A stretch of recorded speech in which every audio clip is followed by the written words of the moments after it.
अस्सलाम वालेकुम दोस्तों। हर बार की तरह आपके साथ हाज़िर हुए हैं एक वाक़ये के साथ। एक फ़ीमेल ने वाक़या भेजा है जिनकी अम्मी के साथ ये वाक़या पेश हुआ है। चलिए वाक़ये की तरफ बढ़ते हैं। वो कहती हैं, आज से 7 साल पहले की बात है। तब मैं 9th क्लास में थी और साइंस अकेडमी में पढ़ती थी। एक दिन जब मैं अकेडमी से वापस आई तो अम्मी एक साइड पे सर झुका के बैठी हुई थी और दूसरी साइड में चाचू और दादी अम्मी, हम जॉइंट फैमिली में रहते हैं, परेशान और हैरान बैठे हुए थे। मैं बात पूछने के लिए अम्मी की तरफ बढ़ी तो चाचू और दादू ने ऊंची आवाज़ से मुझे अपनी तरफ बुलाया।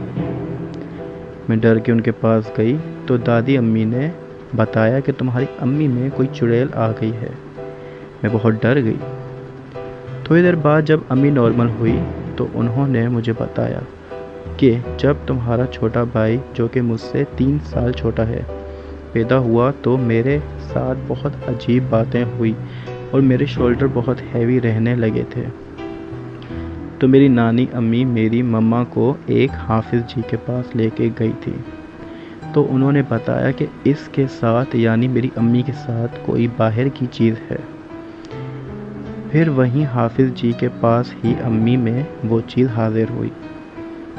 तो उस चीज़ ने बताया कि वो मेरी अम्मी के साथ बचपन से रहती हैं, तब से जब से वो अभी सही तरह से चलती भी नहीं थी। उसने अपना नाम भी बताया और ये भी बताया कि वो हिंदू हैं। जब हाफिज़ जी ने पढ़ाई की तो वो चली गई और उन्होंने बताया कि अब ये निकाह में आ गई हैं और अम्मी में से निकल नहीं सकती। अब बस इसको जला के ख़त्म किया जा सकता है। लेकिन कुछ टाइम बाद ही हाफिज़ जी की डेथ हो गई और सब वो मसला वहीं भूल गए और उस दिन के बाद आज हाजिर हुई। यहाँ अम्मी की स्टोरी एंड। अब नेक्स्ट। आज इस बात को तकरीबन 7 साल हो चुके हैं और हम अम्मी को बहुत सी जगहों पे लेके गए हैं, लेकिन वो चीज़ अम्मी को नहीं छोड़ती। वो हम तीनों बहन भाई को अपनी औलाद कहती है, मेरे पापा को अपना शौहर कहती है और कितनी बार इस दौरान अम्मी में हाजिर हुई।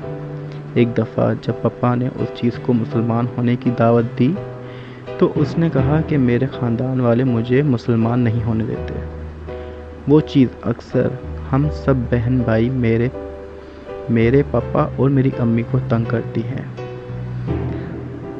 हम लोग ज़्यादातर बीमार रहते हैं और जब भी अम्मी से किसी बात पे ज़िद करते हैं तो वो चीज़ अम्मी में हाजिर होके कहती है कि अगर तुम लोगों ने मुझे मज़ीद तंग किया तो मैं आपके साथ बहुत बुरा करूँगी।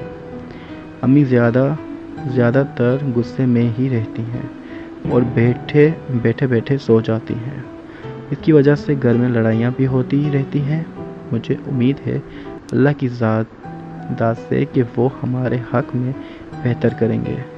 आप भी दुआ करना कि मेरी अम्मी ठीक हो जाए। आमीन। अल्लाह आपकी अम्मी को सेहतयाब करें और इस मुसीबत से निजात हासिल हो उनको।